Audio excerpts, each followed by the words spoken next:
ದರ್ಶನ್ ನಟನೆಯ ಡೆವಿಲ್ ರಿಲೀಸ್ಗೂ ಮೊದಲೇ ಕೋಟಿ ಗಳಿಕೆ ಮಾಡಿದೆ.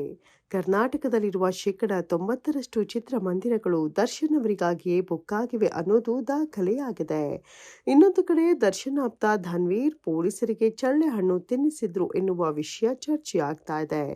ಜೊತೆಗೆ ದರ್ಶನ್ ಜೈಲಿನಲ್ಲಿ ಸಹ ಕೈದಿಗಳ ಮೇಲೆ ಹಲ್ಲೆ ಮಾಡಿದ್ದರೆನ್ನುವಂತಹ ವದಂತಿಗೆ ದರ್ಶನ್ ಪತ್ನಿ ವಿಜಯಲಕ್ಷ್ಮಿ ಪ್ರತಿಕ್ರಿಯೆ ಕೊಟ್ಟಿದ್ದಾರೆ. ಈ ಎಲ್ಲಾ ವಿಚಾರಗಳ ಬಗ್ಗೆ ಸಂಪೂರ್ಣ ಮಾಹಿತಿ ಪಡೆಯೋಣ ಈ ಸ್ಟೋರಿಯಲ್ಲಿ.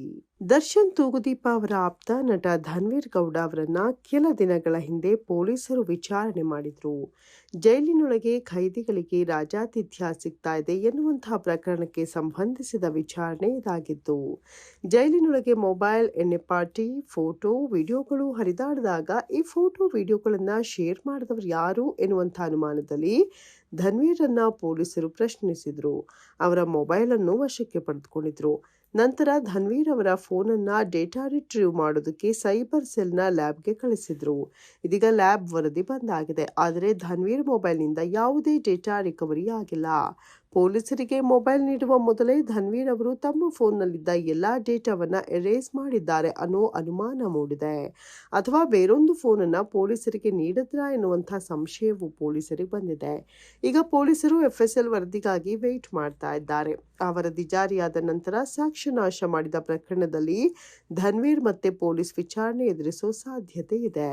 ಧನ್ವೀರ್ ಈಗಾಗಲೇ ದರ್ಶನ್ ಕುಟುಂಬಕ್ಕೆ ಬೆಂಬಲವಾಗಿ ನಿಂತಿದ್ದಾರೆ. ರೇಣುಕಾಸ್ವಾಮಿ ಪ್ರಕರಣದ ವಿಚಾರಣೆ, ವಕೀಲರ ನೇಮಕಾತಿ, ಜೈಲಿನ ಭೇಟಿ ಎಲ್ಲದರಲ್ಲೂ ಧನ್ವೀರ್ ಮುಂಚೂಣಿಯಲ್ಲಿದ್ದವರು. ಈಗ ಅವರನ್ನೇ ಪ್ರಕರಣದ ಗೂಡಿನಲ್ಲಿ ಎಳೆದುಕೊಂಡಂತಾಗಿದೆ. ಮತ್ತೊಂದು ಕಡೆ ದರ್ಶನ್ ಜೈಲಿನೊಳಗೆ ಸಹ ಕೈದಿಗಳಿಗೆ ಬೈದ್ರು, ಹೊಡೆದ್ರು, ಜಗಳ ಮಾಡಿದ್ರು ಎನ್ನುವಂತಹ ವದಂತಿ ದೊಡ್ಡ ಮಟ್ಟದಲ್ಲಿ ಹರಡಿತ್ತು. ಕೆಲವರು ಜೈಲಿಗೂ ಹೋದ್ರು, ದರ್ಶನ್ ಬದಲಾಗ್ಲಿಲ್ವಲ್ಲ ಅಂತ ಮಾತನಾಡ್ತಾ ಇದ್ರು.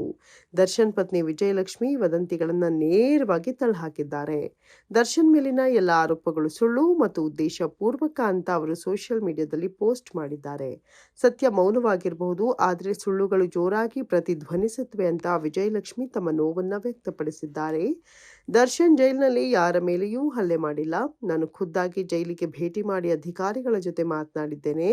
ಅವರ ಮೇಲಿನ ಆರೋಪಗಳೆಲ್ಲ ಉದ್ದೇಶಪೂರ್ವಕವಾಗಿ ಮಾಡಲಾಗಿದೆ ಅಂತ ತಮ್ಮ ಪೋಸ್ಟ್ನಲ್ಲಿ ಬರೆದಿದ್ದಾರೆ. ಇದಲ್ಲದೆ ದರ್ಶನ್ ಜೈಲಿನಲ್ಲಿದ್ದಾಗ ಖೈದಿಗಳು ಅವರ ಟಾರ್ಚರ್ ತಡೆಯಲಾರದೆ ಬೇರೆ ಜೈಲಿಗೆ ವರ್ಗಾವಣೆ ಕೇಳಿಕೊಂಡಿದ್ರು ಎನ್ನುವ ವದಂತಿಯನ್ನು ವಿಜಯಲಕ್ಷ್ಮಿ ತಳ್ಳಿ ಹಾಕಿದ್ದಾರೆ. ಎಲ್ಲಾ ವಿಚಾರಗಳ ನಡುವೆ ದರ್ಶನ್ ಅವರ ಡೆವಿಲ್ ಸಿನಿಮಾ ರಿಲೀಸ್ಗೂ ಮೊದಲೇ ಭರ್ಜರಿ ಕಲೆಕ್ಷನ್ ಮಾಡ್ತಾ ಇದೆ. ದರ್ಶನ್ ಜೈಲಿನಲ್ಲಿದ್ರೂ ಅವರ ಹೊಸ ಸಿನಿಮಾ ಬಿಡುಗಡೆಗೆ ಅವರ ಅಭಿಮಾನಿಗಳು ಸಕಲ ರೀತಿಯಲ್ಲಿ ಸಿದ್ಧತೆ ನಡೆಸಿದ್ದಾರೆ. ಬುಕ್ ಮೈ ಶೋನಲ್ಲಿ ಈಗಾಗಲೇ ಭರ್ಜರಿ ಬುಕಿಂಗ್ ನಡೀತಾ ಇದೆ. ವಿಶೇಷವಾಗಿ ಸಿಂಗಲ್ ಸ್ಕ್ರೀನ್ಗಳಲ್ಲಿ ದಾಖಲೆಯ ರೆಸ್ಪಾನ್ಸ್ ಸಿಗ್ತಾ ಇದೆ.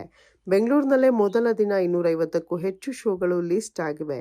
ಮಲ್ಟಿಪ್ಲೆಕ್ಸ್ಗಳು ಇನ್ನೂ ಬುಕಿಂಗ್ ತೆರೆದಿಲ್ಲದಿದ್ರೂ ಅಭಿಮಾನಿಗಳು ಈಗಲೇ ಹಬ್ಬದ ಸಂಭ್ರಮದಲ್ಲಿದ್ದಾರೆ.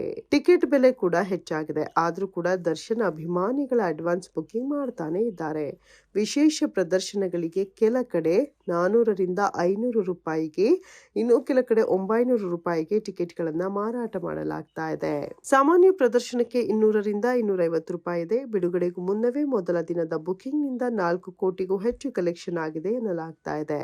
ಗುರುವಾರ ಬೆಳಗ್ಗೆ 6:30ಕ್ಕೆ 150ಕ್ಕೂ ಹೆಚ್ಚು ಶೋಗಳು ಪ್ರದರ್ಶನವಾಗಲಿವೆ ಎನ್ನುವ ಮಾಹಿತಿ ಇದೆ. ಕರ್ನಾಟಕದ ಸ್ಕ್ರೀನ್ಗಳ 90% ಡೆವಿಲ್ಗಾಗಿ ಕಾಯ್ದಿರಿಸಲಾಗಿದೆ ಅನ್ನೋದು ಕೂಡ ಇತಿಹಾಸವಾಗಿದೆ. ಸದ್ಯಕ್ಕೆ ದರ್ಶನ್ ಅಭಿಮಾನಿಗಳಲ್ಲಿ ಹಬ್ಬದ ಸಡಗರ ಬೇರೆ ಲೆವೆಲ್ ಅಲ್ಲೇ ಸದ್ದು ಮಾಡ್ತಾ ಇದೆ. ಒಟ್ಟಾಗಿ ಒಂದು ಕಡೆ ದರ್ಶನ್ರನ್ನ ಸುತ್ತುವರಿದ ವಿವಾದಗಳು, ಧನ್ವೀರ್ ಮೇಲಿನ ಅನುಮಾನ, ಜೈಲಿನಲ್ಲಿನ ರಾಜಾತಿಥ್ಯ ಪ್ರಕರಣದಲ್ಲಿ ತಿರುವುಗಳು, ಮತ್ತೊಂದು ಕಡೆ ದರ್ಶನ್ ಪತ್ನಿಯ ಸ್ಪಷ್ಟನೆ ಮತ್ತು ಡೆವಿಲ್ ಚಿತ್ರದ ಕ್ರೇಜ್, ವಿವಾದ, ವೈಭವ, ವದಂತಿ ಎಲ್ಲವೂ ಒಂದೇ ಸಮನೆ ದರ್ಶನ್ ಸುತ್ತುತ್ತಿವೆ.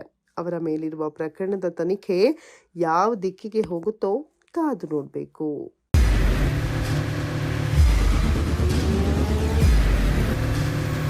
ಪ್ರಜಾಮಾರ್ಗ ನ್ಯೂಸ್, ಇದು ಜನಸಾಮಾನ್ಯರ ಧ್ವನಿ. ನಮಸ್ಕಾರ. ನೀವು ನೋಡ್ತಾ ಇದ್ದೀರಾ ಪ್ರಜಾಮಾರ್ಗ ನ್ಯೂಸ್. ರಾಷ್ಟ್ರದ, ರಾಜ್ಯದ, ರಾಜಕೀಯದ ಬಗ್ಗೆ ಹೆಚ್ಚಿನ ಸಿನಿಮಾ ಅಪ್ಡೇಟ್ಗಳಿಗಾಗಿ ಫಸ್ಟ್ ಲೈಕ್ ಮಾಡಿ, ಸಬ್ಸ್ಕ್ರೈಬ್ ಆಗಿ, ಹಾಗೆ ಫಾಲೋ ಕೂಡ ಮಾಡಬೇಕು.